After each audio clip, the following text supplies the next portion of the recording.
बिस्मिल्लाहिर्रहमानिर्रहीम। अस्सलाम वालेकुम नाज़रीन। सुप्रीम कोर्ट से बराह रास्त मैं हूँ अहमद फ़वाद। नाज़रीन, सहाफ़ियों को हरासगी का जो मामला था जिस पर जस्टिस कादी फ़ाइज़ ईसा की जानिब से सो मोटो लिया गया था, उसमें बड़ी अहम पेशरफ्त हुई है। और इस तमाम तर मामले में जो अभी तक मेरी ऑब्ज़र्वेशन है, रजिस्ट्रार सुप्रीम कोर्ट जो हैं वो फंसते हुए नज़र आ रहे हैं। और जस्टिस कादी फ़ाइज़ ईसा की जानिब से पहला जवाब इस मामले पर दिया गया है एक नोट की शक्ल में।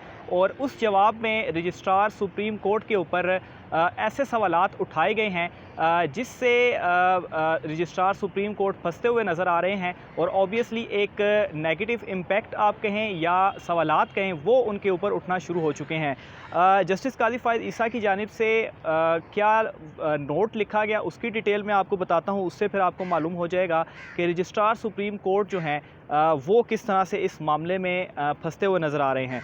तो जस्टिस कादी फ़ाइज़ ईसा की जानिब से सबसे पहले तो ये कहा गया कि 5 रुकनी लार्जर बेंच जो बनाया गया उनके ख़िलाफ़, उससे कबल जो 2 रुकनी बेंच था उन्होंने उस 5 रुकनी बेंच ने उस 2 रुकनी बेंच को आगाह नहीं किया।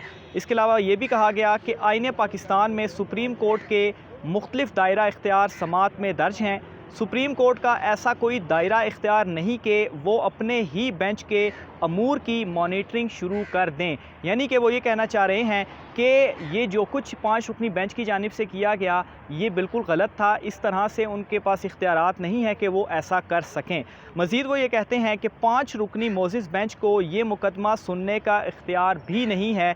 इसके अलावा अगर 5 रुकनी लार्जर बेंच ने समाअत जारी रखी तो ये आइन से तजावुज़ होगा।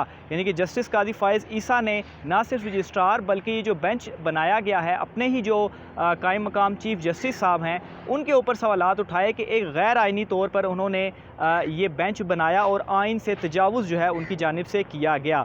इसके अलावा वो ये भी कहते हैं कि मेरे बेंच ने हुकूमती हुकाम को जो एतराज़ किए इन पर किसी हुकूमती फ़रीक ने एतराज़ नहीं किया। अच्छा, इसके अलावा वो आगे रजिस्ट्रार की जानिब से जो ये काम किया गया, क्योंकि ये जो सारा मामला था इस पर सबसे पहले जब ये नोटिस हुआ तो रजिस्ट्रार सुप्रीम कोर्ट ने ही चीफ़ जस्टिस साहब को ये आगाह किया और ये कहा कि ये अदालती जो प्रोसेस है उसके मुताबिक नहीं है। तो रजिस्ट्रार को ये जवाब दिया कि रजिस्ट्रार सुप्रीम कोर्ट जो सरकारी मुलाजिम है वो बिलाशुबा ख़ुद को एक मुनसिफ़ और आइनी माहिर समझता है। यानी कि एक किस्म का आप कहें तो लताड़ा गया है यहाँ पर रजिस्ट्रार साहब को। इसके अलावा ये भी कहा गया कि रजिस्ट्रार सुप्रीम कोर्ट ने फ़ौरी तौर पर नोटिस लिया और 6 सफ़हात पर मुश्तमिल नोट चीफ़ जस्टिस को भिजवाया। इसके अलावा एक बेंच का दूसरे बेंच की मॉनिटरिंग करना गैर आइनी है।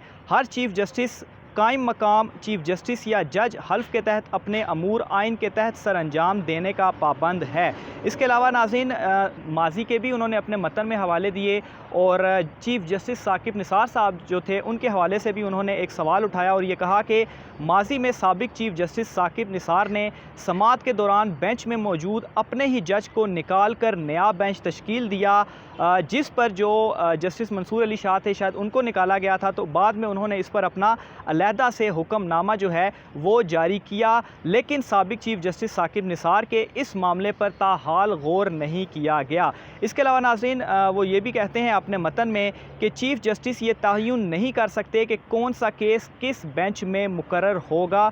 बतौर chief justice Balochistan high court मैंने कभी मुजवज़ा काज लिस्ट जारी नहीं की, क्योंकि justice Qazi Faez Isa chief justice Balochistan high court भी रहे हैं तो उस हवाले से वो ये एग्जांपल जो है वो दे रहे हैं। इसके अलावा नाज़रीन, वो ये भी कहते हैं कि सरकारी मुलाजिम को रजिस्ट्रार सुप्रीम कोर्ट मुकर्रर करना जुडिशल सर्विस में मौजूद अफसरान की तरक्की में रुकावट है। अच्छा, यहाँ पर नाज़रीन मैं आपको बता दूँ कि जो मौजूदा रजिस्ट्रार हैं सुप्रीम कोर्ट के, ये प्राइम मिनिस्टर ऑफिस में थे और इन्हें डेपुटेशन पे यहाँ सुप्रीम कोर्ट में तैनात किया गया था। तो इस नुक्ते को वो रेज़ करते हैं और कहते हैं कि इन्हें डेपुटेशन पे प्राइम मिनिस्टर ऑफिस से डायरेक्ट यहाँ पर लगाया गया, जिसकी वजह से यहाँ पर जो मौजूद अमला था जो प्रमोट होना था ये उनकी हल्क तरफ़ी या उनकी तरक्की में जो है वो रुकावट थी। अच्छा, आगे जाकर वो ये भी कहते हैं कि रजिस्ट्रार सुप्रीम कोर्ट इससे कबल वज़ीर-ए-आज़म ऑफिस में भी थे, इसकी डिटेल मैंने आपको बताई। इसके अलावा वो ये कहते हैं कि रजिस्ट्रार सुप्रीम कोर्ट को हुकूमत से उधार के तौर पर लिया गया। रजिस्ट्रार सुप्रीम कोर्ट को लाने का मकसद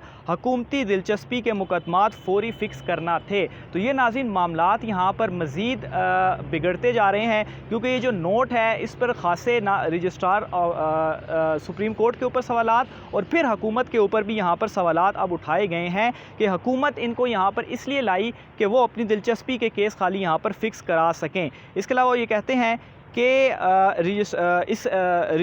ऐसे मुकदमात की तफसील जो है वो फहरिस्त उसकी भी मौजूद है कि ये हुकूमत के जो नापसंदीदा केसेस हैं उनको ये दबा कर रख रहे हैं। इसके अलावा ये भी कहते हैं कि रजिस्ट्रार सुप्रीम कोर्ट का मेरे बेंच के ख़िलाफ़ नोट लिखना हुकूमती मफाद और अपने साबका साथियों को तहफ़्फ़ुज़ फ़राहम करना है। ये नाज़रीन बड़ी एक मैं तो कहूँगा तशवीशनाक एक सूरत हाल बनती जा रही है, क्योंकि ये जो सवालात हैं ये कोई मामूली सवालात नहीं है। और जिस तरह से जस्टिस कादी फ़ाइज़ ईसा की जानिब से रजिस्ट्रार सुप्रीम कोर्ट और फिर जो दूसरे जजेज़ हैं और फिर ये हुकूमत के हवाले से ये जो चीज़ें और ये जो सवालात उठाए जा रहे हैं, यकीनन इससे जो तकरार है वो मज़ीद दिन ब दिन बढ़ती जा रही है।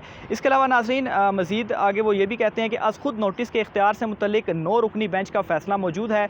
9 रुकनी बेंच फ़ैसले में करार दे चुका है कि आर्टिकल 184(3) गैर मामूली दायरा इख्तियार रखता है। मौजूदा 5 रुकनी बेंच 9 रुकनी बेंच का फ़ैसला तब्दील नहीं कर सकता। इसके अलावा ये भी लिखते हैं ख़त में अपने के एक मरतबा नामालूम नंबर से वसूल होने वाले व्हाट्सएप मैसेज पर अज़ खुद नोटिस लिया गया। व्हाट्सएप अज़ खुद नोटिस की वजह से कौमी ख़जाने को 100 अरब रुपए का नुकसान हुआ। जब इस फैसले पर नज़रसानी हुई तो मरकज़ी बेंच में शामिल जज जस्टिस इजाज़ुल एहसन ने इजाफ़ी नोट लिखकर नज़रसानी से इख्तलाफ किया। रेकॉर्डिंग केस में पाकिस्तान को आलमी मुकदमा बाजी का सामना पड़ा और 6.4 अरब डॉलर का जुर्माना आयद हुआ। ये मेरे नॉलेज के मुताबिक मेरे ख़्याल से गालबन चीफ़ जस्टिस चौधरी इफ्तिखार साहब की जानिब उनका इशारा था कि उन्होंने किसी व्हाट्सएप मैसेज के ऊपर शायद नोटिस लिया और ये जो रिकॉर्डिंग वाला चूँकि केस था, नोटिस था, ये उन्हीं की जानिब से लिया गया था।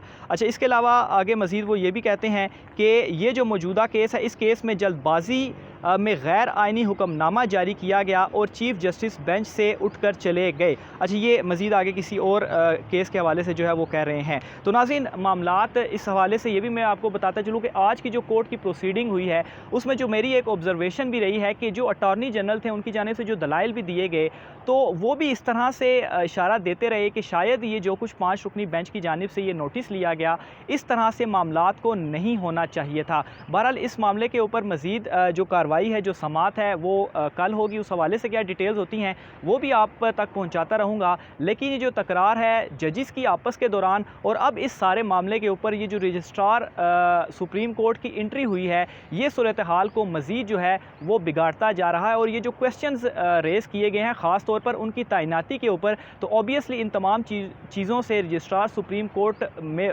पर भी जो है वो शदीद दबाव पड़ेगा और इस मामले के ऊपर वो किस तरह से रिएक्ट करते हैं ये भी देखना बहुत इंपॉर्टेंट है। बहरहाल मज़ीद जो भी डिटेल्स होती हैं आप तक पहुँचाते रहेंगे। आज की वीलॉग से इतना ही, मुझे इजाज़त दीजिए। अल्लाह हाफ़िज़।